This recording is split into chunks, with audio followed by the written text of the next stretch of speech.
The increasing success of Rover cars in world markets is marked by their attendance as one of the supporting races at the British Grand Prix at Silverstone. This, the home of British motor racing, is the busiest airport in Britain at this time of the year. The styles there to be seen, all the Rover drivers photographed before the race. And the British Grand Prix has to be the place to be for Dave Loudon, who leads the championship at the moment, with Alistair Lyle, Piers Johnson and Jeremy Cottrell ahead of Stephen Day and Richard Hand.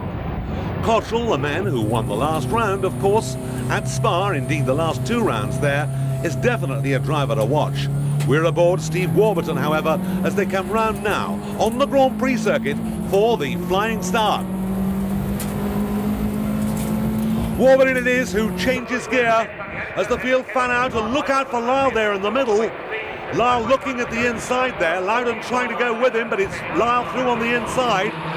The 46 years old Midlands motor trader determined to try and make this one his, as we're with Day now, who can be seen here changing up to fourth, staying in fourth here.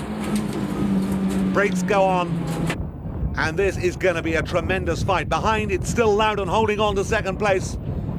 And behind Loudon, there's no question about it, Cottrell is determined to try and force his way through. And we're interested to see how, of course, Piers Johnson goes, as Cottrell now trying everything, every which way but loose, followed by Piers Johnson there. Johnson gets through ahead of him. And Cottrell there gave away a hard-earned place. Johnson, with that car rebuilt since the Brands Hatch shunt, really determined to go well here. Coming into Club Corner, which of course is a very different situation now on this rejuvenated Grand Prix circuit. And Cottrell tucked up behind, but not much he can do really about getting back in front of a very determined Johnson right now.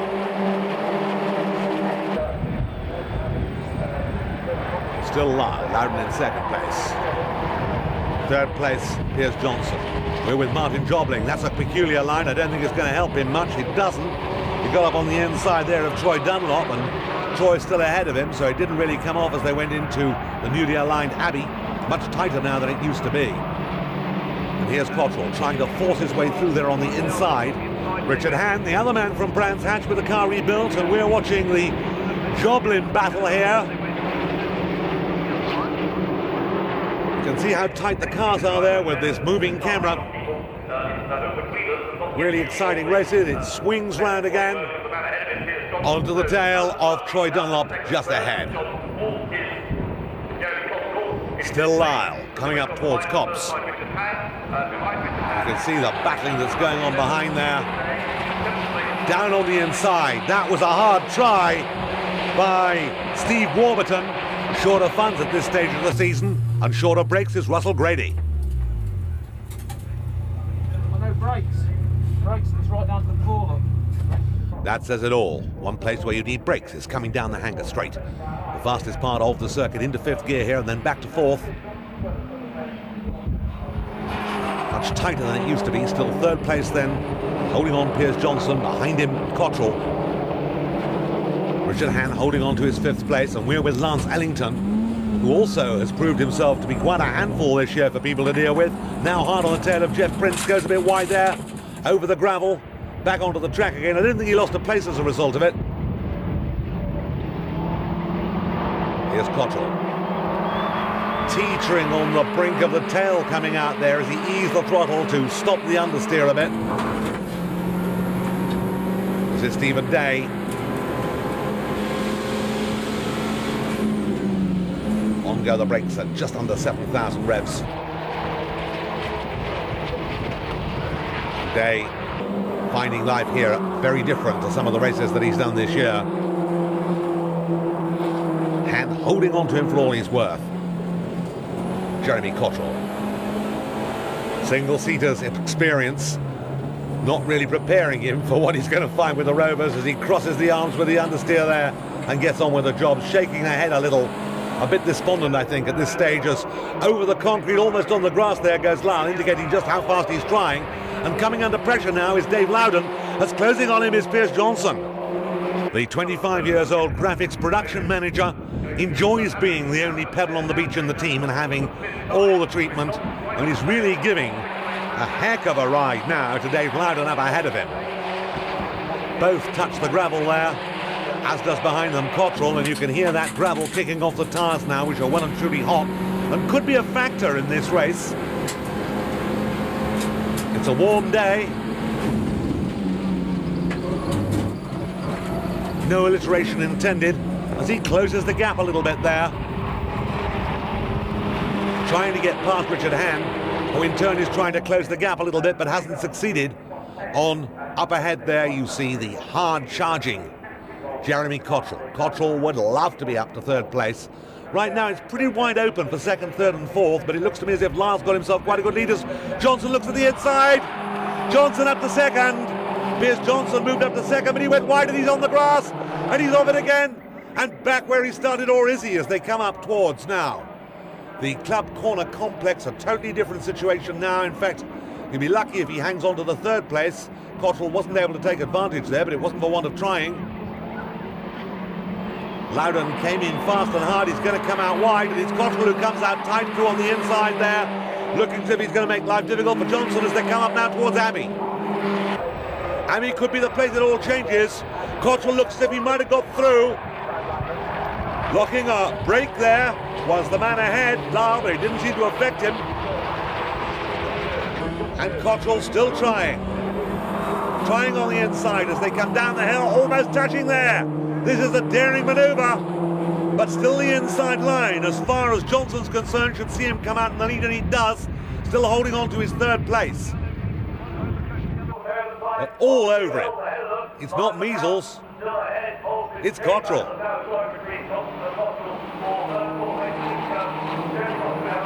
While all that's going on, Richard Hand's been able to close up, and Cottrell goes wide there. Didn't lose a lot of ground, but it looked as if he lost a couple of cars' lengths or so, which has spoiled any ideas he might have had of taking the place as they come to Copse. This is Ellington, he too on the rumble strip.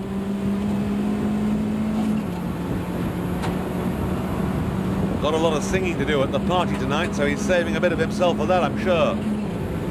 Great character, thoroughly enjoys his racing, and has had basically an improved year this year with the car.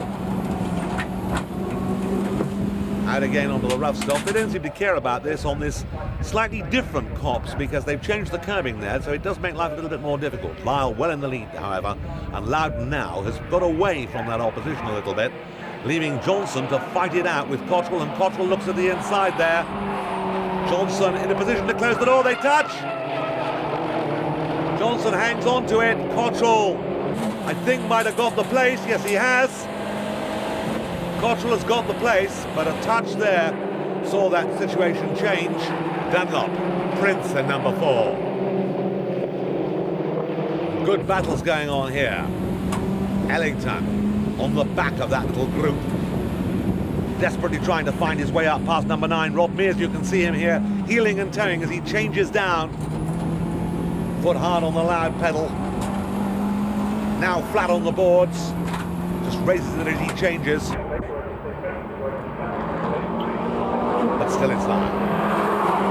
And now once again Loudon under pressure, and the pressure definitely coming now from Cottrell. Cottrell applying pressure to Loudon. Richard Hand applying pressure to Johnson, and Loudon goes wide. Loudon loses time, Loudon loses places. Loudon drops 2 places there, drops 3 places there, may even drop 4 places there. Managing to keep the door closed. Day nearly got past him as well. But as Graham Hill once so succinctly put it, from second to fourth in one easy lesson. And as we look back in replay, we see 32 years old Rover dealer Jeff Prince become a pauper there as he loses out on the heavy braking and loses a place or so. Rob Mears being the man who gets past him before he collected it all back together again. Off the grass. Here's Prince hard at work. Not too gentle with the gearbox there either. Definitely a little crunch as it goes through. 2 wheels on my wagon there. Literally only 2 on the ground anyway, as far as Jeremy is concerned, as he's holding off desperately. As Richard Hand there. Hand losing a place today. Hand, who's driven brilliantly, has a glance across there from Day to say, where are you going? Adjust the mirror. Can take the optimum line into snow. Changes gear. In on a little bit of oversteer. Out on quite a lot of understeer. Goes out a bit wide. And scrabbles through. But now, unmolested by all this, is the leader. A superb drive away from trouble by Alistair Lyle, who really has shown his experience and his class here to put a lot of distance between himself and Cottrell. Johnson in 3rd place, Loudon in 4th place. Loudon must be really kicking himself at the moment, having thrown away what was a good second. But you can't get away with mistakes on this circuit. Then it's Day, Hand behind him. Haven't seen much, too, of Nigel Edwards on a circuit that he's made his own, but that was him briefly back there. Behind the Day-Hand battle. And there's the Johnson-Cottrell battle with Loudon on the back of it. And here's the luckless and unfortunate Steve Warburton, whose engine's gone off after what had been a very good run. And as we know, this man's very much on a shoestring budget. First, Alistair Lyle. Second, holding on there, Cottrell. Third, Johnson. 4th behind Johnson is Loudon. And then we get quite a big gap before we get Day come through. Still followed by Hand. As we look out the back of Cottrell's car, you see Piers Johnson using all the road, not too much of the curb, not unsettling the car, looking for absolute maximum revs, as smooth as he can possibly be, to close that gap if at all possible. Almost equidistantly spaced out, however, the top 3. 4th, 5th, and 6th back there is Nigel Edwards, I'm sure. So finally, things have paid off a little bit for Nigel as the top trio go through. There is Loudon in 4th place. Must be kicking himself for that mistake because he really can't get back on terms with them. And there's Day, getting himself very wide there and into trouble, and that could get him into more trouble if he doesn't watch it, because he could get caught again. Number 10, Ellington. Really gone well today as Ellington. It's been a hard fight, hard struggle to get himself into a really competitive position, but he's getting there now with the Rovers. But this is where he's got to be, where Lyle is. Lyle really showing that when the car is right, and when Alistair's right, then he really takes a beating. A lot of pressure on Cottrell. Johnson, the man who's applying it. One slight error and that place could change. Cottrell perhaps a little less understeer there. So he didn't scrub off so much speed as did his pursuer, who uses a little bit of the grass as well to stay with him. But no time like the present. Out comes the flag. Alistair Lyle wins into 2nd place. Goes a fine drive by Cottrell just to finish ahead of Piers Johnson. Loudon is 4th, Day is 5th, and Richard Hand an excellent 6th. Just under 7 seconds covering then the top 6 as we go to the presentation here at Silverstone. A delighted Lyle. Cottrell pleased with himself, and so too is Johnson. Championship-wise, this is how it looks now.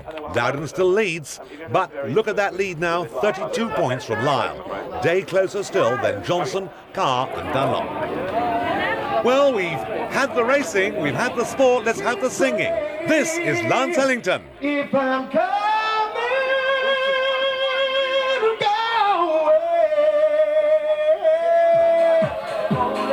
Lonely, lonely. Let me hear you sing. Lonely, lonely, lonely, lonely. And the new duo, Loudon and Lyle.